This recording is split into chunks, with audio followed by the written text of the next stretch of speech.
जब भी आप वर्ड सुनते हैं शोनन एक्शन, वो कौन सी चीज़ें हैं जो सबसे पहले आपके दिमाग में आती हैं? Let me guess, cool powers, fights, power of friendship, etcetera etcetera.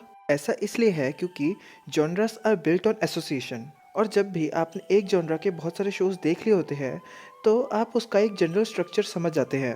और इसीलिए time to time genre deconstructing anime बहुत ही ज़्यादा इंपॉर्टेंट हो जाते हैं। अभी एनिमे जॉनर डीकंस्ट्रक्शन पे डिस्कशन करने से पहले हमें ये समझना होगा कि आखिर डीकंस्ट्रक्शन का मतलब क्या होता है। डीकंस्ट्रक्शन का मतलब होता है किसी चीज़ को उसके एलिमेंट्स में ब्रेक डाउन करना और बाद में उसको एक न्यू फॉर्म में कंबाइन करना। अब आप एनिमे डीकंस्ट्रक्शन को मेरे साथ कुछ इस तरह से समझिए। जब आप एक जनरल इसेकाई एनिमे देखते हो, आपको पता होता है कि उसमें क्या होने वाला है। आपको पता है कि आपके पास एक गुड फॉर नथिंग प्रोटैगनिस्ट होगा जो कि एक दूसरे वर्ल्ड में टेलीपोर्ट हो जाएगा। वहाँ पहुँचकर वो बहुत ही ज़्यादा ओवरपावर्ड होगा, अपना हैरम बनाएगा, विलन को हराएगा और यही सब। इसीलिए जो डीकंस्ट्रक्शन है वो सिर्फ ऑडियंस के पर्सपेक्टिव से इम्पोर्टेंट नहीं है, बल्कि ये क्रिएटर्स को भी मोटिवेट करता है कि वो कुछ नया और आउट ऑफ द बॉक्स सोचें। अभी मैं 4 एनिमे जॉनर्स के बारे में बात करने वाला हूँ, जो कि हैं बैटल शोनन, मेका, मैजिकल गर्ल और इसेकाई। हम देखने वाले हैं कि ये जॉनर्स कौन से एलिमेंट्स से बने हैं और वो कौन सी सीरीज़ हैं जो कि इन्हें डीकंस्ट्रक्ट करती हैं। तो चलिए हम शुरू करते हैं सबके फेवरेट बैटल शोनन से। तो जो फॉर्मूला बड़े बड़े शोज ने सेट किया है वो कुछ ऐसे होता है।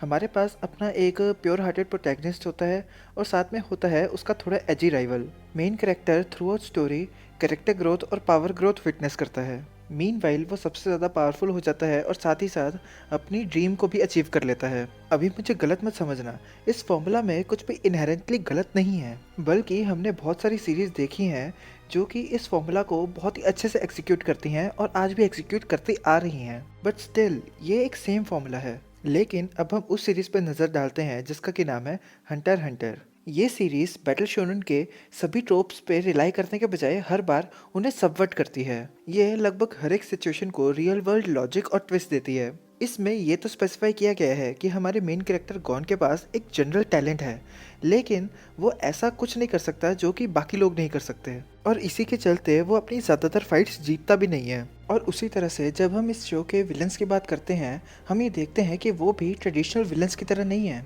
वो ना तो टायरेनिकल है, ना ही उनके कोई ट्रेजिक बैक स्टोरी है, और ना ही वो कोई यूटिलिटेरियन है जो कि सबके अच्छे के लिए कुछ कर रहे हो। They are just another group of people living in this world.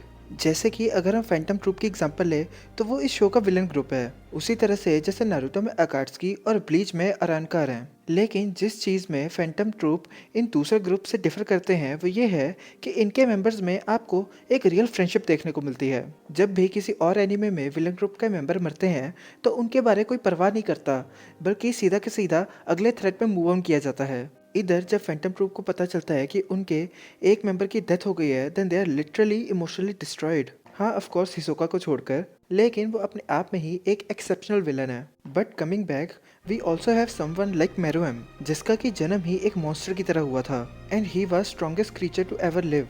लेकिन हमारे हीरोज के लिए एक अल्टीमेट एंटेगनिस्ट बनने के बजाय वो खुद ही ह्यूमैनिटी और ह्यूमन इमोशंस गेन कर लेता है, and that also through a helpless blind girl.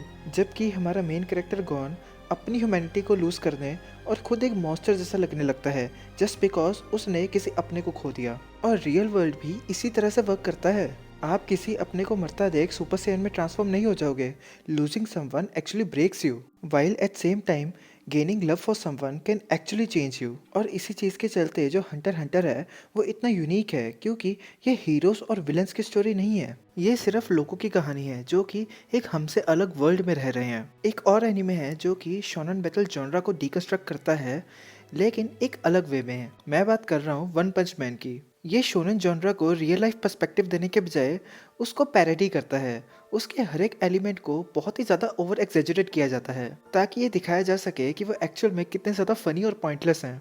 Think about it, Goku हमेशा ज़्यादा ताकतवर होना चाहता है और अपने से ज़्यादा स्ट्रॉन्ग ओपोनेंट से हमेशा लड़ना चाहता है, लेकिन तब क्या होगा जब वो सबसे ज़्यादा स्ट्रॉन्ग बन गया? Well, in one punch man हमारा मेन कैरेक्टर सायतामा शो का स्ट्रॉन्गेस्ट कैरेक्टर है। इवन कि वो इतना ज़्यादा स्ट्रॉन्ग है बाकी सबसे कि वो किसी को भी एक पंच में हरा सकता है। हर एक single trope, from villain monologue to transformations, हर एक को पैरोडी किया जाता है और हमारे मेन कैरेक्टर की पावर के आगे उन चीज़ों की पॉइंटलेसनेस दिखाई जाती है। ये चीज़ एनिमे इंडस्ट्री को एक तरह का मैसेज सेंड करती है कि हाँ, अब सबको पता चल चुका है कि आगे क्या होने वाला है, तो अब आप हमें कुछ नया दिखाओ। अभी अगर हम मेका जॉनरा की बात करें, तो इसमें हमें बहुत ही बड़े-बड़े रोबोट्स दिखते हैं जिनको बंच ऑफ टीनेजर्स चला रहे होते हैं वर्ल्ड को बचाने के लिए। लेकिन नियॉन जेनेसिस एवेंगेलियन हमें ये दिखाता है कि कैसे ये सिर्फ टीनेजर्स हैं और इनकी भी अपनी प्रॉब्लम्स होती हैं। और एक एक्चुअल टीनेजर किस हिसाब से रिएक्ट करेगा अगर पूरे वर्ल्ड की फेट उसके कंधों पर हो। और ये हमें दिखाता है कि कैसे एक मेका को पायलट करना एक हिसाब से बहुत ही ज़्यादा ट्रॉमेटिक एक्सपीरियंस होगा। और यही सेम चीज़ पोला मागी माडोका मैजिका के लिए भी कही जा सकती है, जो कि मैजिकल गर्ल एनिमे को डीकंस्ट्रक्ट करता है। माडोका मैजिका हमें दिखाता है कि कैसे एक क्यूट क्रीचर के साथ कॉन्ट्रैक्ट साइन करके मैजिकल गर्ल बनना हमेशा एक बेस्ट आइडिया नहीं होता। और ये फैंटास्टिकल लुकिंग आइडियाज़ इन्हें रियलिस्टिक सेंस कितने ज़्यादा डार्क हो सकते हैं। और अगर आपने अभी तक माडोका मैजिका नहीं देखा, तो मैं इसको बहुत ही हाईली रिकमेंड करता हूँ। लेकिन कमिंग बैक, अगर अब हम इसेकाई की बात करें, तो मैं पहले से ही बता चुका हूँ कि इसेकाई में किस तरह के जनरल एलिमेंट्स होते हैं। इसेकाइज को जनरली ओपी प्रोटैगनिस्ट इन ए फैंटास्टिकल वर्ल्ड बिल्डिंग ए हैरम इस तरह से कैरेक्टराइज किया जा सकता है। तो जब भी कोई इसेकाई इन ट्रोप्स से कुछ हटके करता है, तो वो बहुत ही ज़्यादा फेमस हो जाता है। टू बी ऑनेस्ट, मैं यहाँ पे रीज़ीरो की बात करना चाहता था क्योंकि मुझे पता है कि वो इस जॉनर की डीकंस्ट्रक्शन है। लेकिन ड्यू टू सम रीजंस मैंने उस शो को बीच में ही ड्रॉप कर दिया था और आज तक मैंने उसे कंटिन्यू नहीं किया है। तो इंस्टेड मैं एक दूसरे पॉपुलर इसेकाई की बात करूँगा, जो कि है कोनोसुबा। इसमें हमारे पास हमारा मेन कैरेक्टर काजुमा है, जो कि कोई प्योर हार्टेड इंडिविजुअल नहीं है, बल्कि he is kind a jerk and a pervert. और ना ही वो ओवर पावर्ड है, बल्कि उसको अपना इसेकाई एडवेंचर बिना किसी पावर्स के स्टार्ट करना पड़ा था। वो 4 लोगों की पार्टी में एक इकलौता लड़का है। तो आप कहोगे, अरे वाह, इसके पास तो हैरम है। लेकिन उसके साथ जो गर्ल्स हैं, they consist of A useless goddess, सबकी फेवरेट एक्सप्लोजन लॉली और साथ ही साथ एक मैसोकिस्ट। लेकिन इन चारों के बीच हमें ऐसी केमिस्ट्री देखने को मिलती है जो कि किसी और इसेकाई शो में प्रेजेंट नहीं है। और अब आप मानो या ना मानो, लेकिन ये शो हमें दिखाता है कि अगर एक एक्चुअल शट-इन ओटाकू किसी दूसरे वर्ल्ड में पहुंच गया तो उसकी लाइफ कैसी होगी। अभी यार, आप मुझे गलत मत समझना, किसी भी जॉनर की डीकंस्ट्रक्शन होना किसी भी एनिमे को ऑटोमेटिकली मास्टरपीस नहीं बना देता। लेकिन ये किसी भी एनिमे को स्टैंड आउट करने में ज़रूर हेल्प करता है सेम जॉनर के दूसरे शोज से। Deconstruction depending on it's execution किसी भी शो को बहुत ही ज़्यादा फेमस या इनफेमस कर सकती है। अगर आपको कुछ बढ़िया जॉनर डीकंस्ट्रक्टिंग एनिमे देखने हैं, तो आप हंटर हंटर, नियॉन जेनेसिस एवेंगेलियन, माडोका मैजिका, कोनोसुबा तो देख ही सकते हैं। लेकिन इनके साथ साथ कुछ और शोज़ हैं, जैसे कि स्कूल रंबल, जो कि हाई स्कूल कॉमेडी जॉनरा को डीकंस्ट्रक्ट करता है, या फिर मोनोगात्री सीरीज़, जो कि हैरम और फैन सर्विस जॉनरा को डीकंस्ट्रक्ट करती है। तो ठीक है दोस्तों, ये थी explanation of deconstruction of anime genres. अगर आपको ये वीडियो पसंद आई हो तो लाइक और सब्सक्राइब ज़रूर कर देना और बेल आइकन को भी ज़रूर दबा देना, जिससे कि आपको पता लग जाए कि मेरी अगली वीडियो कब आ रही है। For now it's thank you and good bye.